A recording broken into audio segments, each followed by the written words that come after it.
Good afternoon everyone. मैं doctor S के यादव आप सभी का एक बार फिर से स्वागत करता हूं अपने सुपर हैंड्रेड प्रोग्राम के अंदर। तो जैसा कि हम लोग अभी पढ़ रहे हैं अपना चैप्टर बायोटेक्नोलॉजी फर्स्ट, जिसके अंदर कुछ चीज़ों के बारे में मैंने आपको कल बताया था, जिसमें मैंने कल आपको बताया था कि जो बायोटेक्नोलॉजी है वो क्या होती है, इसकी डेफिनेशन मैंने आपको बताई थी। एक जो EFB ने बताई थी वो डेफिनेशन भी मैंने आपको लिखवाई थी। दूसरी साथ ही साथ जो हम लोग नॉर्मल टर्म में यूज करते हैं वाली डेफिनेशन भी मैंने आपको बता दी थी। फिर इसके बाद में मैंने आप लोगों को बताया था कि जो बायोटेक्नोलॉजी टर्म है वो किसने दिया था, जो कैरोल इराकी है या फिर कार्ल इराकी है उनका नाम बताया था। जो किरण मजूमदार है उनके बारे में थोड़ा सा मैंने आपको एक इंट्रोडक्शन दिया था। फिर साथ ही साथ मैंने कल आपको ये भी बताया था कि जो बायोटेक्नोलॉजी होती है दो टाइप की होती है, old biotechnology and the new biotechnology या फिर आपकी एडवांस बायोटेक्नोलॉजी, उसके बारे में बताया था। तो जब हमने न्यू बायोटेक्नोलॉजी की बात की थी तो हमने वहां पे बात की थी रिकॉम्बिनेंट डीएनए टेक्नोलॉजी की या फिर जेनेटिक इंजीनियरिंग की। जब हम रिकॉम्बिनेंट डीएनए टेक्नोलॉजी और जेनेटिक इंजीनियरिंग की बात करते हैं, न्यू बायोटेक्नोलॉजी की बात करते हैं, तो हमारे पास में दो प्रिंसिपल्स आ जाते हैं, जिसमें एक अगेन जेनेटिक इंजीनियरिंग शामिल था और दूसरा हमारा वहां पे केमिकल इंजीनियरिंग शामिल था। फिर उसके बाद थोड़ा सा आगे बढ़े थे हम लोग, तो थोड़ा सा आगे बढ़ के हम लोगों ने देखा था कि जो बायोटेक्नोलॉजी होती है उसके अंदर कौन कौन सी स्टेप्स इन्वॉल्व रहते हैं उनके बारे में बताया था। ठीक है। फिर हमारे पास में जो ये जेनेटिक इंजीनियरिंग है, जेनेटिक इंजीनियरिंग पॉसिबल क्यों हुई थी, उसकी दो डिस्कवरीज के बारे में मैंने आपको बताया था, एक प्लाज्मिड के बारे में, एक रेस्ट्रिक्शन एंजाइम के बारे में। फिर उसके बाद मैंने आपको बताया था कि हमारे पास पहली बार कौन सा हमने जो है जेनेटिकली मॉडिफाइड बैक्टीरिया तैयार किया था और कैसे हमने जो है पहली बार एक जीन का ट्रांसफर किया था, उसके बारे में बताया था। फिर मैंने आपको समझाया था टूल्स ऑफ बायोटेक्नोलॉजी, जिसके अंदर मैंने एंजाइम्स की बात की थी आपसे, जिसके अंदर मैंने आपसे वहां पर जो हमारे पास वेक्टर होता है उसका पॉइंट लिखवाया था एक कि वेक्टर भी यहाँ पे प्रेजेंट होता है, और साथ ही साथ फिर मैंने आपको वहां पे एक होस्ट ऑर्गेनिज्म के बारे में बात की थी। तो अब हम यहाँ पर जो मैंने कल आपको बताए थे टूल्स, उनके बारे में डिटेल में जानेंगे कि कौन कौन सी टूल के अंदर किस किस पर्पस के लिए यूज किया जाता है। तो चलते हैं पहले थोड़ा सा अपने स्मार्ट बोर्ड की तरफ, फिर चलेंगे व्हाइट बोर्ड की तरफ। तो आज का लेक्चर शुरू करते हैं। तो चलिए चलते हैं अभी अपने स्मार्ट बोर्ड की तरफ। तो डियर, इसके अंदर हम लोग बात करेंगे यहाँ पर एंजाइम्स की। ठीक है। तो हम क्या देख रहे थे, टूल्स फॉर जेनेटिक इंजीनियरिंग, है ना। अब जेनेटिक इंजीनियरिंग की टूल्स के अंदर हम लोग यहाँ पे बात करेंगे पहले एंजाइम्स की। तो पहला था हमारे पास में एंजाइम्स, और एंजाइम्स के अंदर जो पहला नाम आ रहा है वो हमारे पास क्या होता है, एंजाइम्स के अंदर पहला नाम आता है आपका रेस्ट्रिक्शन एंजाइम्स। जो इसके अंदर पहला आता है वो भी क्या है, रेस्ट्रिक्शन एंजाइम्स। अब हम समझेंगे जो हमारे रेस्ट्रिक्शन एंजाइम्स होते हैं ये क्या होते हैं, किस तरह से काम करते हैं। तो सबसे पहली चीज जो रेस्ट्रिक्शन एंजाइम्स होते हैं इनको कहते हैं मॉलिक्यूलर सीजर्स। क्या कहते हैं इनको, मॉलिक्यूलर सीजर्स। अब मॉलिक्यूलर सीजर्स का मतलब क्या हो गया, आणविक कैंची। तो मॉलिक्यूलर सीजर इसलिए कहते हैं क्योंकि जो रेस्ट्रिक्शन एंजाइम है ये काटने का काम करते हैं, और किसको काटने का काम करेंगे, हमारे डीएनए को। तो इसलिए हम इनको क्या कह रहे हैं, मॉलिक्यूलर सीजर। तो बेसिकली ये जो एंजाइम होते हैं ये डीएनए मॉलिक्यूल्स को काटने के लिए यूज किए जाते हैं। इनका उपयोग डीएनए को कट करने के लिए किया जाता है, कट करने के लिए किया जाता है।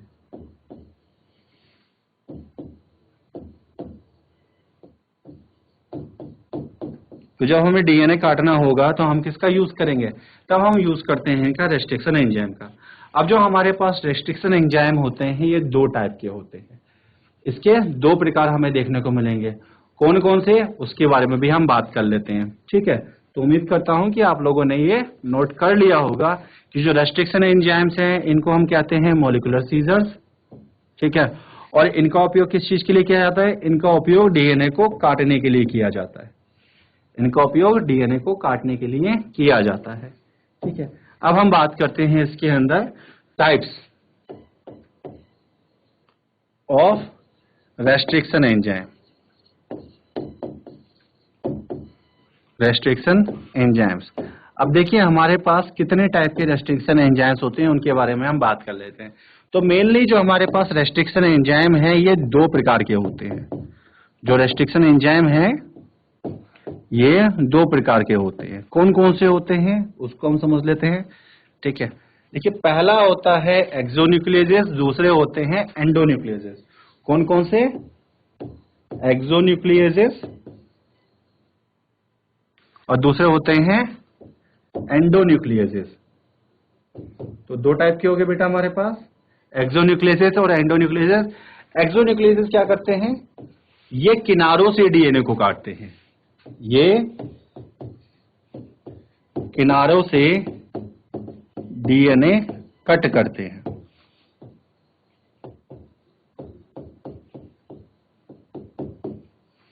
ठीक है, और एंडोन्यूक्लियस क्या करेंगे? ये किनारों के बीच में डीएनए को कट करते हैं, ये किनारों के मध्य डीएनए को कट करते हैं। ये किनारों के मध्य डीएनए को काटेंगे। मतलब जैसे मान लीजिए कि हमारे पास में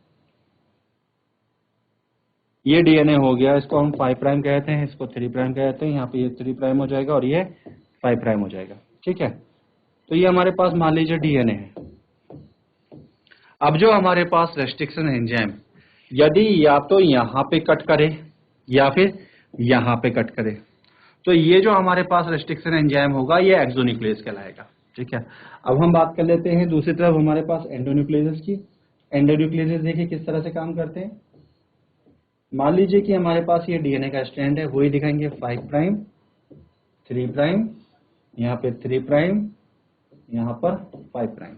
ठीक है, तो ये क्या करेगा? ये डीएनए को मान लीजिए यहाँ पे कट कर रहा है, दूसरा यहाँ पे कट कर रहा है। ठीक है, तो देखिए अगर ऐसी कटिंग हो रही है तो ये आपको दिख रहा होगा साफ साफ। मैं एक बार फिर से दिखा देता हूँ इसको। ये यहाँ पे कट कर रहा है और यहाँ पे कट कर रहा है, देखिए दो जगह पे कट कर रहा है। ठीक है, तो ये दो जगह पे कट कर रहा है। ठीक है, और ये लेकिन केंद्र के अंदर कर रहा है, भीतर की ओर कर रहा है, तो ये क्या कहलाएगा हमारे पास में?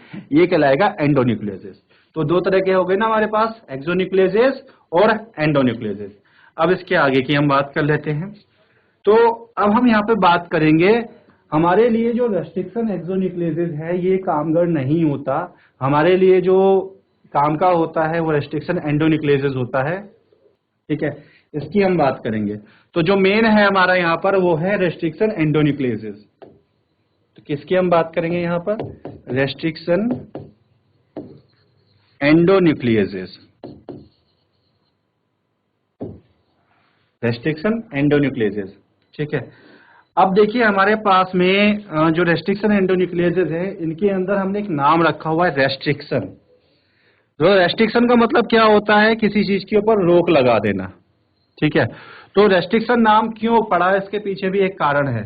तो रेस्ट्रिक्शन एंडोन्यूक्लियस ऐसा नहीं है कि किसी भी जगह पर काट देंगे। ये जो रेस्ट्रिक्शन एंडोन्यूक्लियस होते हैं, जो डीएनए के दो स्ट्रैंड होते हैं, दोनों स्ट्रैंडों में एक साथ कट करते हैं। ठीक है, ऐसा नहीं कि एक ही स्ट्रैंड में कट करेंगे, दोनों स्ट्रैंड में कट करेंगे, मध्य में कट करेंगे। और कहां कट करेंगे? एक विशिष्ट स्थान पर या फिर उस स्थान के पास में। तो वो जो विशिष्ट स्थान होता है उसको हम कहते हैं रिकॉग्निशन साइट। क्या नाम देते हैं हम उसको? रिकॉग्निशन साइट या फिर सीक्वेंस। ठीक है, तो हम क्या बताते हैं इसमें? हम बताते हैं कि restriction endonuclease, restriction endonuclease DNA में डीएनए के दोनों स्ट्रैंड्स को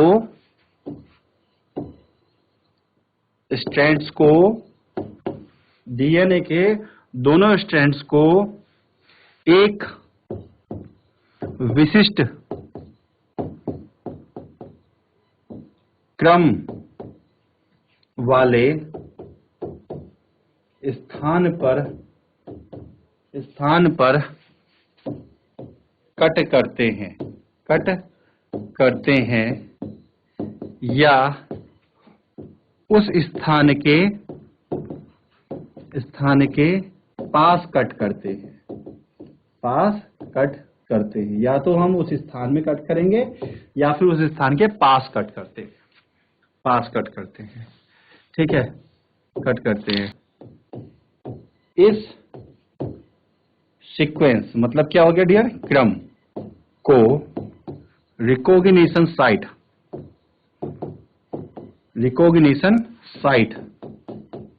पहचान वाला स्थान कहते हैं, ठीक है। अब इसके अंदर मैं आपको बता देता हूं कि हमारे पास में जो रिकॉग्निशन साइट होती है ये हर प्रकार के रेस्ट्रिक्शन एंजाइम के लिए अलग अलग होती है। सभी रेस्ट्रिक्शन एंजाइम्स के लिए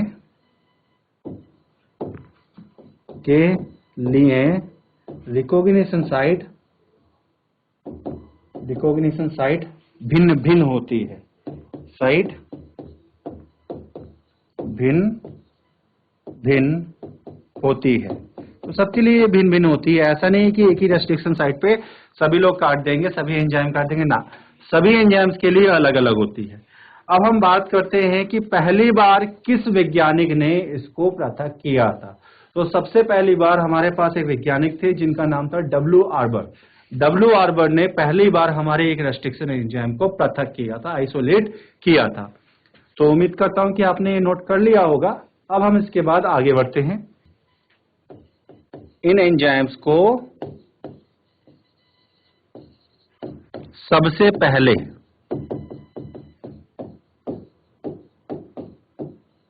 डब्ल्यू आर्बर ने पृथक किया था, बैक्टीरिया से पृथक किया था। अब देखिए, याद करिएगा मैंने कल क्या बताया था आपको कि बैक्टीरिया के अंदर दो चीजों की खोज हुई थी। तो इसमें से एक था रेस्ट्रिक्शन एंजाइम। तो देखिए, पहली बार जो पृथक किया था रेस्ट्रिक्शन एंजाइम को बैक्टीरिया से ही किया था, दूसरा क्या था, प्लाज्मिड, है ना। नेक्स्ट हम बात करते हैं, ठीक है। अब आर्बर और उनके साथियों को जो है इस काम के लिए नोबेल प्राइज से भी पुरस्कृत किया गया था। आर्बर तथा इनके साथियों को या सहयोगियों को, ठीक है, या इनके कोवर्कर्स को इस खोज के लिए नोबेल प्राइज से पुरस्कृत किया गया था। नोबेल प्राइज से नवाजा गया था। तो इनको नोबेल प्राइज से नवाजा गया था, ठीक है।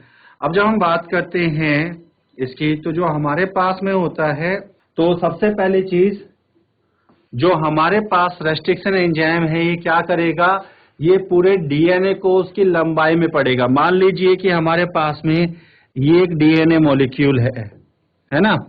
अब इस डीएनए मॉलिक्यूल के अंदर जैसे मैंने बताया कि आपके पास रिकॉग्निशन साइट होती है, ठीक। अब मान लेते हैं कि हाँ भाई हमारे पास में ये जो है ये क्या है, रिकॉग्निशन साइट है। क्या है ये, रिकॉग्निशन साइट। ये हमारी रिकॉग्निशन साइट है। अब होता क्या है कि ये हमारे पास में ऐसे दिखाते हैं 5 प्राइम 3 प्राइम 3 प्राइम 5 प्राइम, ठीक है। अब हमारे पास में मान लीजिए कि ये रेस्ट्रिक्शन एंजाइम आके जुड़ रहा है, जैसे ऐसे बताते हैं।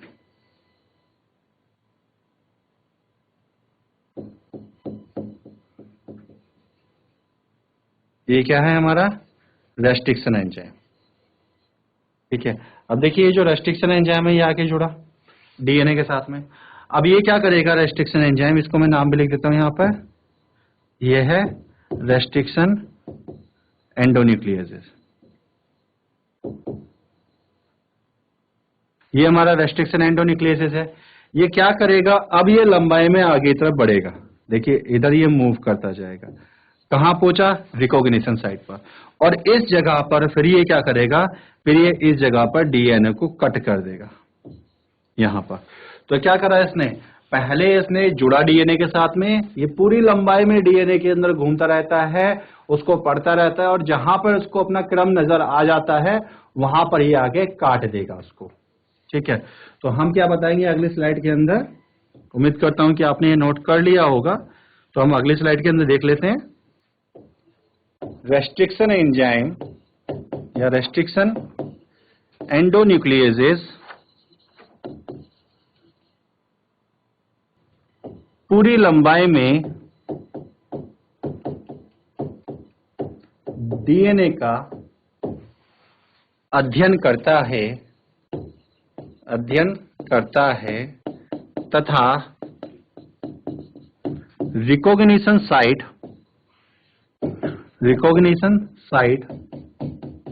को पहचान कर रिकॉग्निशन साइट को पहचान कर डीएनए को बाइंड कर लेता है, डीएनए को बाइंड कर लेता है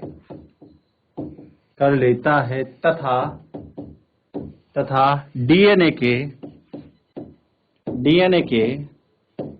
दोनों स्ट्रैंड्स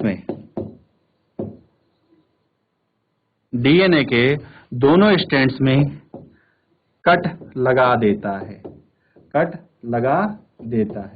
तो पहले साइट को पहचानेगा, उसके बाद में बाइंड करेगा, फिर उसके साथ में क्या करेगा, कट लगा देगा। और ये जो कट लगाता है उसके लिए क्या करता है, जो हमारे पास डीएनए में फॉस्फेट शुगर बैकबोन होती है उसको काटता है। यह डीएनए में उपस्थित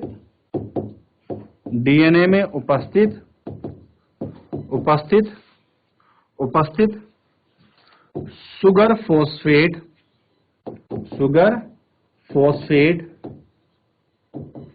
बैकबोन, मतलब रीढ़ की हड्डी, डीएनए की रीढ़ की हड्डी क्या होती है, शुगर फॉस्फेट बैकबोन को तोड़ता है।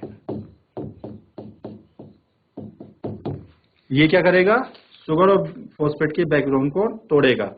अब देखिए, जो हमारे पास में रेस्ट्रिक्शन एंजाइम जिस रिकॉग्निशन साइट को पहचानते हैं, ये जो रिकॉग्निशन साइट है, कैसे पता चलता है कि कोई एक जो साइट है वो रिकॉग्निशन साइट है?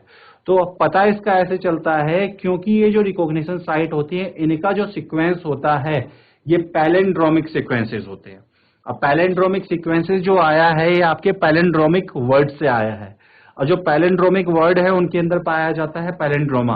पैलिंड्रोमा का मतलब होता है कि यदि आप किसी चीज को सीधा या उल्टा पढ़ते हो तो दोनों तरफ से आपको एक जैसा महसूस होगा।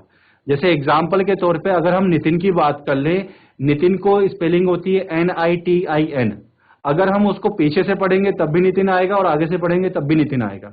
तो ऐसा जो क्रम होता है उसको हम कहते हैं पैलिंड्रोमिक सीक्वेंस।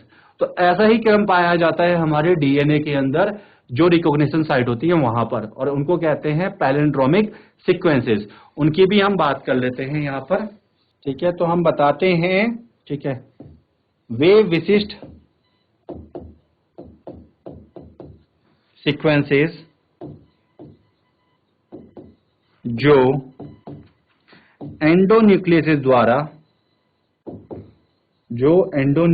के द्वारा पहचाने जाते हैं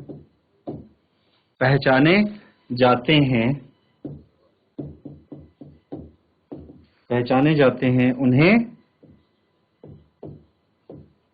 पैलिंड्रोमिक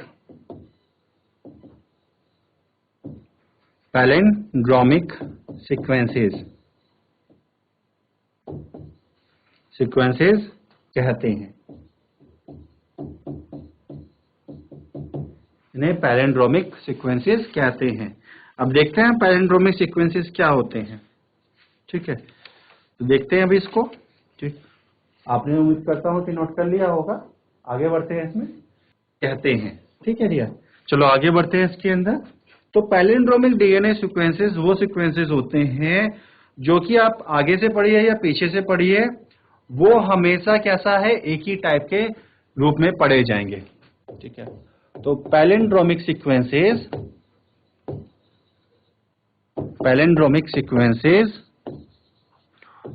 वो सीक्वेंसेस होते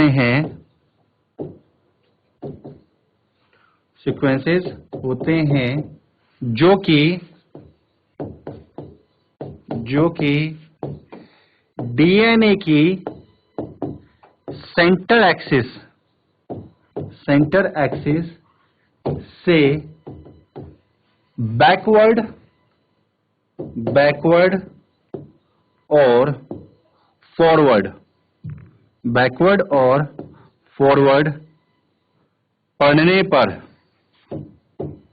पढ़ने पर एक जैसे होते हैं।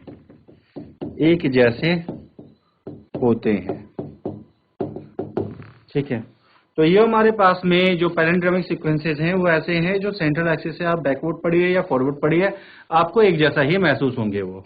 ठीक है, जैसे अगर मैं एग्जांपल के तौर पे आपको बताऊं, ठीक है, एक डीएनए का सीक्वेंस लिख लेता हूं मैं, यहां 5 प्राइम लिखता हूं, यहां पे लिखा मैंने GAATTC। ठीक है, ये 5 प्राइम हो गया बेटा, ये हो गया 3 प्राइम। ठीक है, अब इसके अपोजिट में, क्योंकि डीएनए का जो नेचर होता है वो कैसा होता है, डबल हेलिक्स स्ट्रक्चर के अंदर 2 स्ट्रैंड होते हैं, एक दूसरे के सामने कॉम्प्लीमेंट्री होते हैं और अपोजिट डायरेक्शन में होते हैं। तो यहां पे अगर हम देखेंगे तो क्या आएगा, ये आ जाएगा 3 प्राइम, ये हो जाएगा C, इधर हो जाएगा T A G, ये क्या हो गया 5 प्राइम। अब देखिए हमारे पास में अगर हम बात करें यहां पर, इसको मान लेते हैं कि हमारे पास डीएनए की जो सेंटर एक्सिस आ रही है वो ये आ रही है। अगर हम इसको मान लेते हैं कि ये सेंटर एक्सिस हो रहा है, तो आप यहां से पढ़िए, तो देखिए GAAT मतलब GAATTC आ रहा है। हमने 5 से 3 प्राइम की तरफ पढ़ा, तो ऊपर वाले में आ रहा है GAATTC। ठीक है, हम नीचे वाले को पढ़ते हैं 5 प्राइम से 3 प्राइम की तरफ, GAATTC। तो देखो दोनों तरफ, चाहे आप ऊपर वाले को 5 प्राइम से 3 प्राइम की तरफ पढ़िए, चाहे नीचे वाले को 5 प्राइम से 3 प्राइम की तरफ पढ़िए। अगर आप चाहें तो 3 प्राइम से 5 प्राइम को ऊपर वाले को पढ़ेंगे तो क्या आ रहा है CTTAAG, नीचे वाले को 3 प्राइम से पढ़िए तो CTTAAG। तो यहां पे ऊपर वाले को पढ़िए चाहे नीचे वाले को पढ़िए, ठीक है, किसी भी डायरेक्शन के अंदर 5 प्राइम से 5 प्राइम की तरफ पढ़ेंगे या 3 प्राइम से 3 प्राइम की तरफ, ठीक है, तो आपको एक ही जैसा क्रम नजर आएगा। और यही हमारे पास में क्या कहलाता है, पैलिंड्रोमिक सीक्वेंसेस। यहां पे थोड़ा सा गड़बड़ हो गया, इसको सही कर लेते हैं। ठीक है, पैलिंड्रोमिक सीक्वेंसेस। ठीक है, तो उम्मीद करता हूं कि आपने नोट कर लिया होगा। अब आगे हम बात करेंगे यहाँ पर जो रेस्ट्रिक्शन एंजाइम होते हैं, ठीक है, इनके आगे की प्रॉपर्टीज के ऊपर बात करेंगे। तो सबसे पहले हम बात करेंगे यहाँ पर कि कितने टाइप के रेस्ट्रिक्शन एंजाइम होते हैं। ठीक है, तो यहाँ पे देखेंगे हम types of restriction enzyme, types of restriction endonucleases. तो अगर हम रेस्ट्रिक्शन एंडोन्यूक्लियेजेस के टाइप्स की बात करेंगे तो देखिए हमारे पास में 3 टाइप होते हैं। पहला होता है रेस्ट्रिक्शन एंडोन्यूक्लियेजेस टाइप फर्स्ट। ठीक है, दूसरा होता है हमारे पास रेस्ट्रिक्शन एंडोन्यूक्लियेजेस टाइप सेकेंड या टाइप 2, और तीसरा होता है रेस्ट्रिक्शन एंडोन्यूक्लियेजेस टाइप 3। तो देखिए हमारे पास 3 टाइप के होते हैं, टाइप 1, टाइप 2 एंड टाइप 3। तो इसमें से जो रिकॉम्बिनेंट डीएनए टेक्नोलॉजी होता है वहां पे केवल टाइप 2 का ही उपयोग किया जाता है। तो जो टाइप 2 हमारे पास रेस्ट्रिक्शन एंजाइम होता है, इसी का हम उपयोग करते हैं किसके अंदर, जेनेटिक इंजीनियरिंग के लिए। तो हम बता देते हैं only restriction endonucleases, restriction endonucleases type 2 is used in RDT। और RDT आपको पता है ना, रिकॉम्बिनेंट डीएनए टेक्नोलॉजी। हम केवल और केवल आरडीटी में इसी का उपयोग करते हैं, टाइप 2 का। ठीक है, चलिए अब हम यहाँ पर बात करेंगे जो हमारे पास में रेस्ट्रिक्शन एंजाइम्स होते हैं। इन रेस्ट्रिक्शन एंजाइम, जो हमारे पास रेस्ट्रिक्शन एंजाइम न्यूक्लियस टाइप 2 है, इनका क्लासिफिकेशन कैसे किया जाता है, इनका वर्गीकरण कैसे किया जाता है, हम उसको देखेंगे। तो अब हम समझेंगे आगे इसके अंदर रेस्ट्रिक्शन एंडोन्यूक्लियस टाइप 2 का क्लासिफिकेशन। तो हेडिंग डालेंगे, ठीक है, कि रेस्ट्रिक्शन एंडोन्यूक्लियस का क्लासिफिकेशन कैसे होता है। ये एक काम करते हैं, हम लोग चलेंगे अपने व्हाइट बोर्ड की तरफ, वहां पर देखते हैं इनका क्लासिफिकेशन। तो डियर, इसके अंदर हम देखते हैं कि क्लासिफिकेशन कैसे करते हैं और नोमेनक्लेचर कैसे करते हैं। तो हम देखिए लिखते हैं nomenclature of restriction endonuclease type 2। ठीक है, तो रेस्ट्रिक्शन एंडोन्यूक्लियस टाइप 2 का हम लोग नोमेनक्लेचर कैसे करते हैं या फिर हम कैसे इनका नामकरण करते हैं। तो हिंदी में आप कह सकते हैं रेस्ट्रिक्शन एंडोन्यूक्लियस एंजाइम का नामकरण। तो देखिए नामकरण जो होता है बड़ा अलग तरीके से होता है, उसको हम समझेंगे। कुछ रूल्स होते हैं इसके, जैसे एक एग्जाम्पल लेके चलता हूं मैं आपका, एग्जाम्पल से ही हम समझते हैं कि नामकरण कैसे होता है। मेरे पास में एक नाम है इको R1, इको R1। ये जो इको R1 है ये क्या है, ये है हमारे पास में एक रेस्ट्रिक्शन एंडोन्यूक्लियस। ठीक है, ये एक रेस्ट्रिक्शन एंडोन्यूक्लियस है, इको R1। अब इसके अंदर हम लोग कैसे देखेंगे भाई, इसको अगर आप ध्यान से देखोगे तो जो हमारे पास पहला लेटर है ये क्या है, कैपिटल है, और ये किसको प्रस्तुत कर रहा है, ये उसको प्रस्तुत कर रहा है जिस बैक्टीरिया से हमने इसको प्राप्त किया है। तो इसमें जो पहला अक्षर है ये किसको रिप्रेजेंट कर रहा है। ठीक है, इसका हम रूल्स लिख लेते हैं, इसका पहला अक्षर उस बैक्टीरिया के नाम से लिया जाता है जहां से इसे प्राप्त किया जाता है, प्राप्त किया जाता है, तथा इसे बड़े अक्षरों में लिखा जाता है, अक्षरों में लिखा जाता है, लिखा जाता है। ठीक है, दूसरा हम देखते हैं यहाँ पे आया कि आपका सी बड़ा ओ छोटा। ठीक है, तो ये जो सी है ये क्या रिप्रेजेंट करता है और ओ जो है वो क्या प्रस्तुत करता है, हम उसको भी देख लेते हैं। तो देखिए हमारे पास में, नहीं ये बेटा ये दोनों ही छोटे होंगे, बड़ा नहीं होगा, ये दोनों ही छोटे होंगे। ठीक है, तो जो दूसरे हमारे पास दो लेटर है ये दोनों, ये किसको प्रस्तुत कर रहे हैं, ये प्रस्तुत करते हैं हमारे स्पीशीज को। ठीक है, सेकेंड अगले दो अक्षर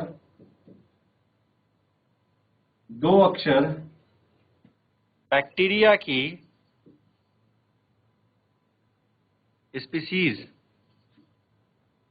को प्रस्तुत करते हैं जिन्हें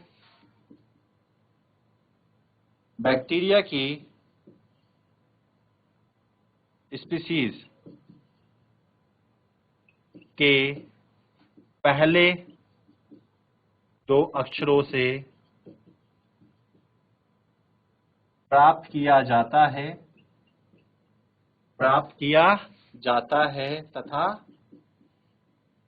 तथा छोटे अक्षरों में लिखा जाता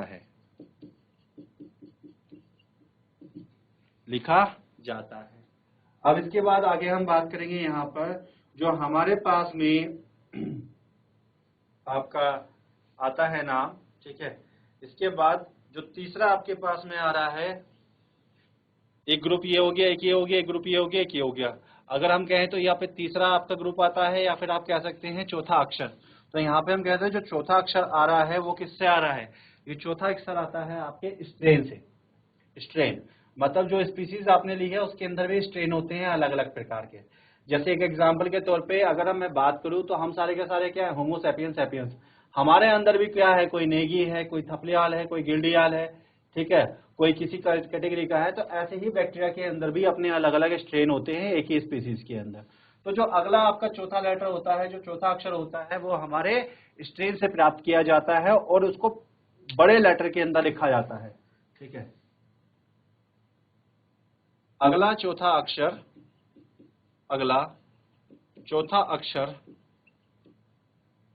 अक्षर बैक्टीरिया के स्ट्रेन को प्रस्तुत करता है, स्ट्रेन को प्रस्तुत करता है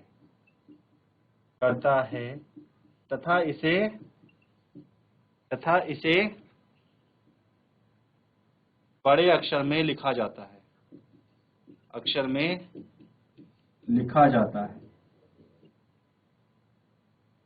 इसको हम क्या करेंगे, बड़े बड़े अक्षर में लिखेंगे, ठीक है।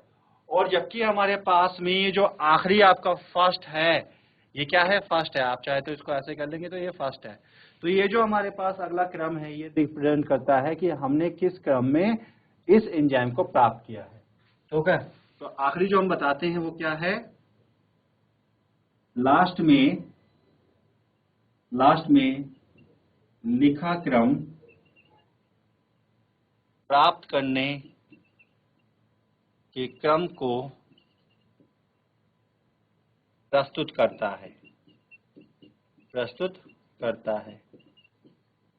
ठीक है। तो जो लास्ट में हमने क्रम लिखा है ये हमारे प्राप्त करने के क्रम को प्रस्तुत करता है। और उसी प्रकार से हम, ठीक है, उसी प्रकार से हम इसका क्या करते हैं, नामकरण करते हैं। तो फटाफट से आप इसके सारे नियम को नोट कर लीजिए और फिर मैं आपको ये भी समझा दूंगा कि इकोवार्बन के अंदर क्या क्या किस किस का मतलब है। तो फटाफट से इसको नोट करिए, फिर आगे बढ़ते हैं हम लोग। उम्मीद करता हूं कि आप लोगों ने इसको नोट कर लिया होगा, ठीक है। अब हम इसमें आगे बढ़ते हैं, चलिए। तो देखिए यहां पर जैसे मैंने एक आपका एग्जांपल लिया था ऊपर इकोवार्बन, इसी को मैं आपको समझाता हूं इकोवार्बन से सारी चीजों को, ठीक है। इकोवार्बन से आपकी सारी चीजों को ही मैं समझा देता हूं, यहाँ पे क्लियर कर देता हूं, ठीक है। देखिए जो हमारे पास में ये नाम है इकोआर1, इसके अंदर ये क्या क्या चीजें हैं। तो सबसे पहला हमारे पास जीनस जो है इसका वो है एस्केरिशिया, जीनस है इसका एस्केरिशिया। तो हमने एस्केरिशिया से क्या लिया, एस्केरिशिया से हमने लिया ई। इसके बाद ये जो हमारे पास दो शब्द हैं, शब्द नहीं अक्षर है, ये लिया है हमने किससे, स्पीसीज से। जो इसकी स्पीसीज है वो क्या है, कोलाई, ठीक है। तो देखिए कोलाई से हमने क्या किया है, ये दोनों ले लिए, सी और ओ दोनों को ले लिया हमने कोलाई से, ठीक है। इसके बाद हमारे पास क्या है, आर।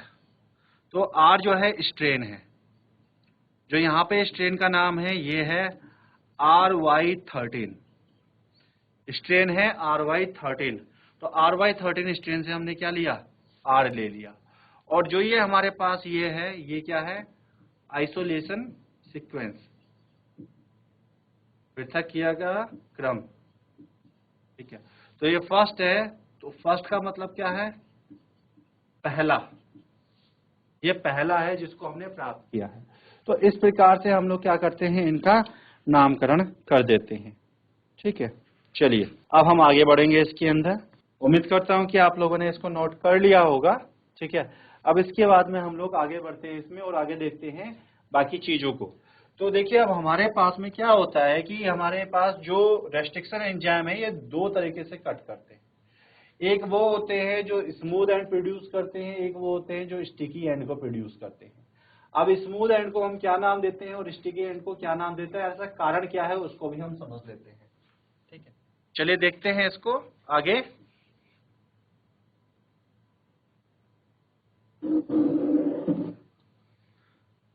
तो देखो हमारे पास में जो कटिंग होती है, कटिंग ऑफ डीएनए जो होता है वो दो तरीके से होती है। किस तरीके से होती है? तो देखो कुछ तो ऐसा होता है हमारे पास में एंजाइम जो कि डीएनए को कुछ इस तरह से काटते हैं। मान लीजिए जैसे हमारे पास में एक सीक्वेंस लिखा हुआ है, ठीक है, और यहाँ पे ए है, यहाँ पे टी है, ठीक है, यहाँ पे टी है, यहाँ पर आपका ए है। एक एग्जांपल बता रहा हूँ मैं आपको ना, ठीक है। दूसरी तरफ ए के सामने यहाँ पे टी आया, यहाँ पे ए आया, फिर यहाँ पे ए आया और यहाँ पर टी आया, ठीक है। तो ये इस तरह से हमारे पास में एक क्रम लिखा हुआ है, या चाहे तो इसको थोड़ा सा हम चेंज कर देते हैं, तो थोड़ा चेंज ही कर लेते हैं डियर। इसको हम कहते हैं जी टी ए सी, ठीक है। यहाँ पे क्या हो जाएगा? जी टी ए सी। तो बन गया ये पैलिंड्रोमिक सीक्वेंस हमारा, ये बन गया हमारा पैलिंड्रोमिक सीक्वेंस, आपको दिख रहा है ये, ठीक है। अब इसके अंदर क्या हो रहा है कि मान लीजिए कि एक हमारा एंजाइम है जो यहाँ पे कट कर रहा है, जो टी और ए के बीच में कट कर रहा है, तो वो दोनों में यहाँ पे कट करेगा। तो अब देखिए यहाँ पर जो प्रोडक्ट बनेगा वो कैसा बनेगा। तो जो हमारे पास प्रोडक्ट बन के आएगा वो यहाँ से कैसा बन के आएगा, देखिए 5 प्राइम जी टी, ठीक है, और इधर की तरफ नीचे क्या आएगा 3 प्राइम टी ए। इधर हम देख लेते हैं यहाँ पे क्या आया ए सी, ये क्या है 3 प्राइम, और इधर क्या बन के आया टी जी, ये क्या है 5 प्राइम, ठीक है। अब आप ध्यान से देखेंगे यहाँ पर, तो इसको बीच में से दो हिस्से हो गए। कोई भी ऐसा नहीं है कि ऊपर वाले स्टैंड में से कोई हिस्सा ऊपर निकल के आ रहा है या फिर नीचे वाले स्टैंड में से कोई हिस्सा निकल के आ रहा है। तो यहाँ पे क्या है, आपके पास में दो बिल्कुल स्मूथ कट आए हैं, बिल्कुल स्मूथ कट हुआ है यहाँ पे। तो ये जो हमारे पास कट हुआ है ये कहलाएगा स्मूथ कट। ये क्या कहलाएगा? Smooth cut. अब ये जो एंड आए हैं, देखिए यहाँ से ना तो कोई ऊपर वाले स्टैंड की कोई भुजा बाहर निकल रही है, ना इस वाले में नीचे वाले की, ना ही ऐसे। तो ये जो हमारे पास एंड कहलाते हैं, ये एंड क्या कहलाते हैं इसकी हम बात कर लेते हैं। ये दोनों जो एंड हैं हमारे, ये कहलाते हैं ब्लंट एंड्स। ये कहलाते हैं ब्लंट एंड्स,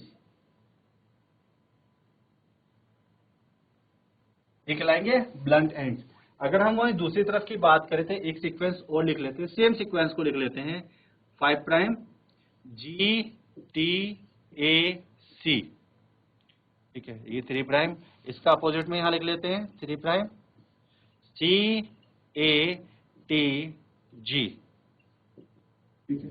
तो सेम सीक्वेंस हमने नीचे भी लिख लिया है। अब इसमें हम क्या बता रहे हैं कि हमारे पास जो रेस्ट्रिक्शन एंजाइम है वो क्या कर रहा है, वो कट तो कर रहा है लेकिन वो जी और टी के बीच में कट कर रहा है। देखिए वो कहाँ कट कर रहा है, जी और टी के बीच में। तो जो कटिंग होगी हमारी, जहां पहले कटिंग ऐसी चल रही थी, अब ये जो कटिंग होगी ना हमारी कैसे चलेगी, देखिए ये ऐसी कटिंग चलेगी।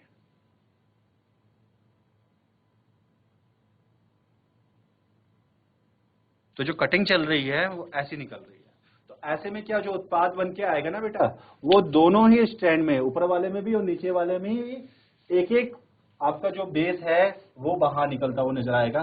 जैसे ऊपर वाले एक प्रोडक्ट हम बताएं, यहाँ पे एक प्रोडक्ट हमारे पास बन के आया जी, और इसके साथ में क्या बन गया सी ए टी, ये क्या है एक प्रोडक्ट है। वहीं दूसरी तरफ प्रोडक्ट की बात करें तो दूसरा प्रोडक्ट क्या बन के आया हमारे पास, देखिए 5 प्राइम इधर दिखा देते हैं, ये 5 प्राइम में क्या है जी, और इधर हम क्या दिखाए थे 3 प्राइम, 3 प्राइम में क्या आया सी ए टी। तो देखिए अब इसके अंदर भी क्या आया, ठीक है, ये आपके पास में दो एंड बन के आए हैं, ठीक है, एक ये यहाँ पे ऐसा चला है और एक ये स्टैंड यहाँ पे चला है। देखिए यहाँ पे दोनों ही एंड में भुजाएं निकली हुई हैं, इस वाले में भी निकला हुआ है और इस वाले में भी निकला हुआ है। तो ये जो हमारे पास कहलाता है, ये कहलाता है आपका स्टिकी कट। क्या कहलाएगा ये कहलाएगा स्टिकी कट। जो एंड होंगे हमारे पास, जैसे आपने यहाँ पे ब्लंट एंड्स लिखा था, ये ब्लंट एंड्स नहीं है, ये कहलाएंगे आपके स्टिकी एंड्स। ये क्या आए हमारे पास, ये आए हैं स्टिकी एंड्स,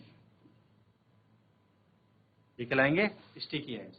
तो नोट कर लीजिए फटाफट, बहुत आसान है, ज्यादा टफ नहीं है ये चीजें, बस आपको दिमाग खोल के रखना होगा, बाकी कुछ नहीं है इसके अंदर।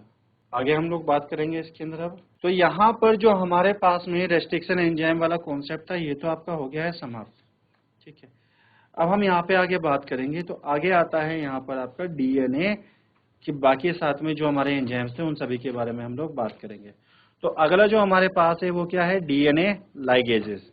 तो पहले हम बात करेंगे यहाँ पे डीएनए लाइगेजेस को, कि डीएनए लाइगेजेस होते क्या है। तो अब जो बाकी के हमारे पास में बचे हैं उनको हम समझेंगे अपने स्मार्ट बोर्ड की तरफ। तो चलते हैं अपने स्मार्ट बोर्ड की तरफ और देखते हैं बाकी के को। जो रेस्ट्रिक्शन एंजाइम है ये तो होता है समाप्त। अब दूसरे एंजाइम की हम बात करते हैं। तो पहला तो हमने देखा था इसके अंदर रेस्ट्रिक्शन एंजाइम, अब बी देखेंगे हम लोग यहाँ पर डीएनए लाइगेजेस, ठीक है। कि डीएनए लाइगेजेस जो होते हैं ये क्या होते हैं, इनके बारे में जान लेते हैं। तो सबसे पहली चीज इनको कहते हैं जेनेटिक ग्लू। क्यों? क्योंकि ये जेनेटिक मटेरियल को जोड़ने का काम करते हैं, इन्हें जेनेटिक ग्लू कहते हैं, जेनेटिक ग्लू कहते हैं। सबसे पहली चीज याद रखिएगा, इन्हें कहते हैं हम लोग जेनेटिक ग्लू। इसके बाद हम बात करते हैं, तो ये क्या करते हैं, जो हमारे पास में दो डीएनए के फ्रेगमेंट्स होंगे, स्ट्रैंड्स नहीं बोलेंगे बेटा, हम लोग फ्रेगमेंट्स की बात करेंगे। जो दो डीएनए के फ्रेगमेंट्स होंगे उनको ये आपस में जोड़ने का काम करते हैं। ये डीएनए फ्रेगमेंट्स, फ्रेगमेंट्स मतलब बेटा टुकड़ों, फ्रेगमेंट्स को आपस में जोड़ने का कार्य करते हैं, आपस में जोड़ने का कार्य करते हैं, कार्य करते हैं। अब देखिए किस तरह से कार्य करते हैं उसको मैं आपको समझा देता हूं। तो ये क्या करते हैं, जैसे मान लीजिए कि हमारे पास में एक स्ट्रैंड है, उसके 5 प्राइम फॉस्फेट को, जो 5वें नंबर पे आपका फॉस्फोरिक एसिड होता है, और वहीं दूसरी तरफ जो हमारे पास में एक आपका डीएनए का फ्रेगमेंट है जिसपे पास प्रेजेंट है आपका 3 प्राइम हाइड्रोक्सिल, वो उन दोनों का आपस में जोड़ के बीच में फॉस्फोडाइएस्टर बॉन्ड का निर्माण कर देते हैं, ठीक है। तो ये क्या करेंगे, देखिए ये एक फ्रेगमेंट के 5 प्राइम फॉस्फेट को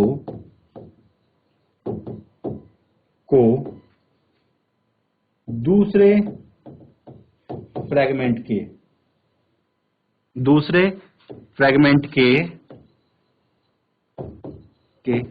3 प्राइम OH के साथ जोड़कर फॉस्फोडाइएस्टर बॉन्ड बनाते हैं, फॉस्फोडाइएस्टर बॉन्ड बनाते हैं।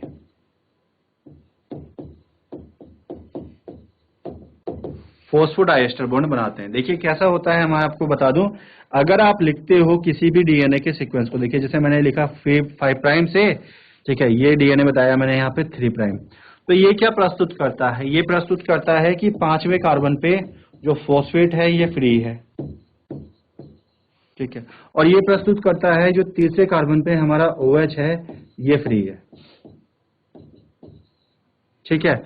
तो यहाँ पे क्या होगा, जैसे मान लीजिए यही हमारे पास दिखा रहे हैं, तो यहाँ पे क्या होगा, अगला स्ट्रैंड दिखा देता हूं 5 प्राइम, ये 3 प्राइम, तो ये क्या करेगा, यहाँ पे जो फॉस्फेट है और यहाँ पे जो हाइड्रोक्सी ग्रुप है ये, ठीक है, इनके बीच में बॉन्ड बनवा देगा, ये इसको यहां से हटाएगा, फॉस्फोडाइएस्टर बॉन्ड का काम करवा देगा। तो ये जो बॉन्ड बनाने का कार्य करेगा ये कौन करेगा, ये करेगा हमारा, ठीक है, ये कार्य करेगा हमारा मॉलिक्यूलर ग्लू, या फिर, ठीक है, या फिर हमारा जो मैंने आपको बताया है, ठीक, डीएनए लाइगेज, ये इस तरह से काम करता है, ठीक है। चलिए आगे बढ़ते हैं हम लोग, ठीक।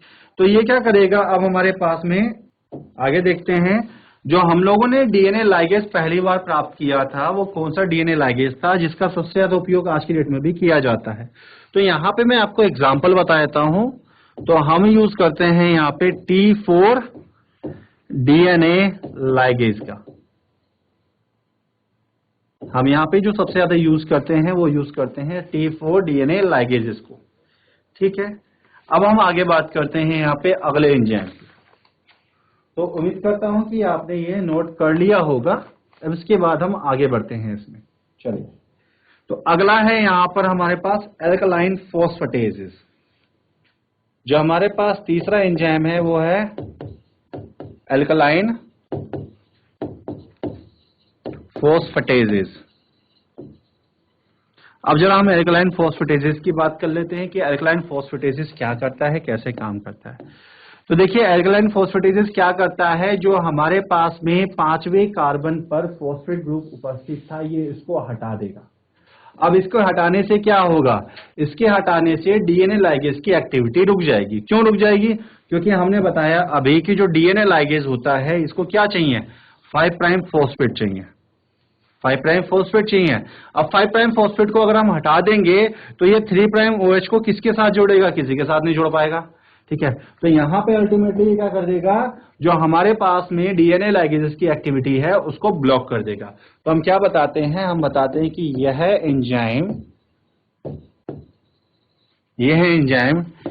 डीएनए के 5 प्राइम पर उपस्थित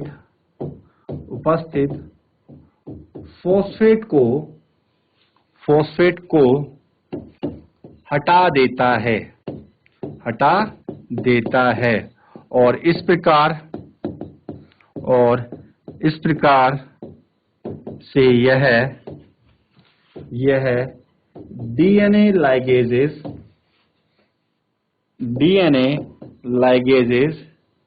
की एक्टिविटी को रोक देता है।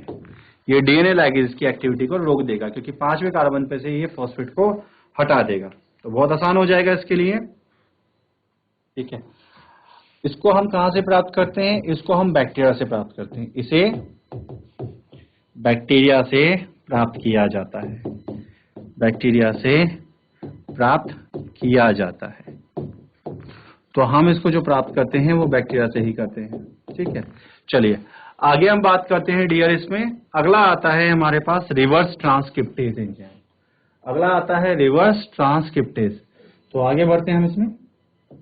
चलिए, अगला है reverse transcriptase. Reverse transcriptase enzyme. अब जो रिवर्स ट्रांसक्रिप्टेज एंजाइम है ये क्या करता है, रिवर्स ट्रांसक्रिप्टेज एंजाइम सिंपल सा काम करता है। ये क्या करेगा, जैसा कि आपको पता है जो ट्रांसक्रिप्शन होता है, अगर मैं आपको एक छोटा सा विंडो बना के दिखाऊं यहाँ पे, जो ट्रांसक्रिप्शन है, ट्रांसक्रिप्शन क्या होता है, ट्रांसक्रिप्शन का मतलब होता है कि हमारे पास एक ये डीएनए है ना, हमने यूज किया प्रोसेस ट्रांसक्रिप्शन।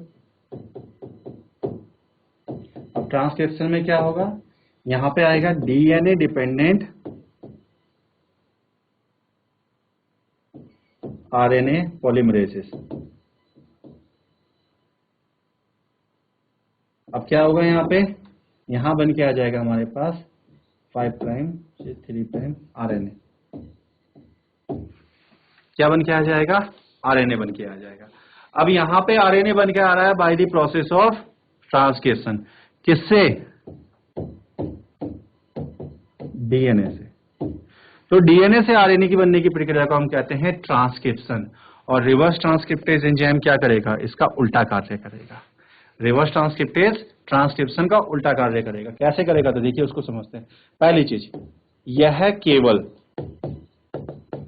रेट्रोवायरस के अंदर ही पाए जाते हैं, वायरसेस के अंदर पाए जाते हैं। देखिए और कहीं नहीं मिलेगा हमारा, ये केवल और केवल रेट्रोवायरस के अंदर पाया जाता है और कहीं नहीं पाया जाता। पहली चीज। दूसरी चीज, जो हमारे पास में ये एंजाइम है रिवर्स ट्रांसक्रिप्टेज एंजाइम, ये क्या करता है, ये ट्रांसक्रिप्शन का उल्टा प्रोसेस करेगा। तो हम क्या बताते हैं, यह देखिए यहां पे क्या बताया, DNA dependent RNA polymerases. DNA dependent RNA polymerases. देखिए यहां पे उल्टा होगा, यह आरएनए डिपेंडेंट डीएनए पॉलीमरेजेस होता है, पॉलीमरेजेस होता है जो कि आरएनए में उपस्थित जानकारी के अनुसार डीएनए का निर्माण करता है, डीएनए का निर्माण करता है। अब आप देखिए यहां पर ट्रांसक्रिप्शन में क्या हो रहा था, ट्रांसक्रिप्शन में आप देख सकते हैं यहां पर डीएनए प्रेजेंट है, इससे आरएनए बना। अब यहां पे उल्टा हो रहा है, यहां पे क्या हो रहा है, जो आरएनए है हमारा उससे हम क्या बना रहे हैं, डीएनए का निर्माण कर रहे हैं। तो यहां पे हम क्या कर रहे हैं, ट्रांसक्रिप्शन को उल्टा कर रहे हैं, इसलिए ये क्या कहलाता है, रिवर्स ट्रांसक्रिप्टेज। ठीक है, ऊपर बताई गई क्रिया प्रक्रिया ट्रांसक्रिप्शन की उल्टी है, इसलिए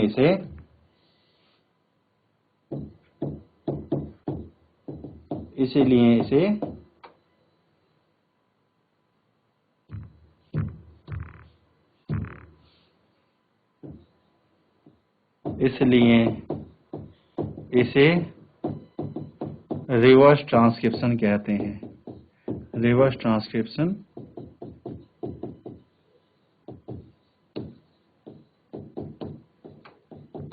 कहते हैं। तो ये जो प्रक्रिया हो जाती है रिवर्स ट्रांसक्रिप्शन हो जाती है बेटा, क्योंकि हम डीएनए से आरएनए बनाने की जगह पे आरएनए से हम डीएनए बनाते हैं।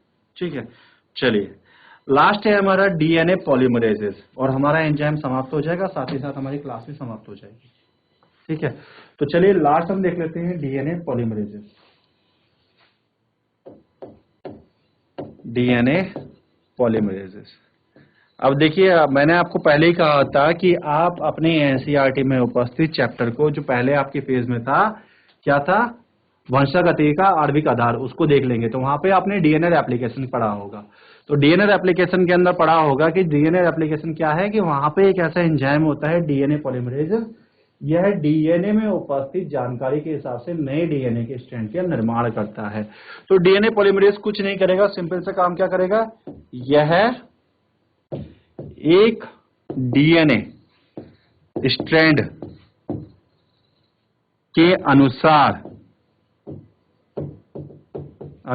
उसके कॉम्प्लीमेंट्री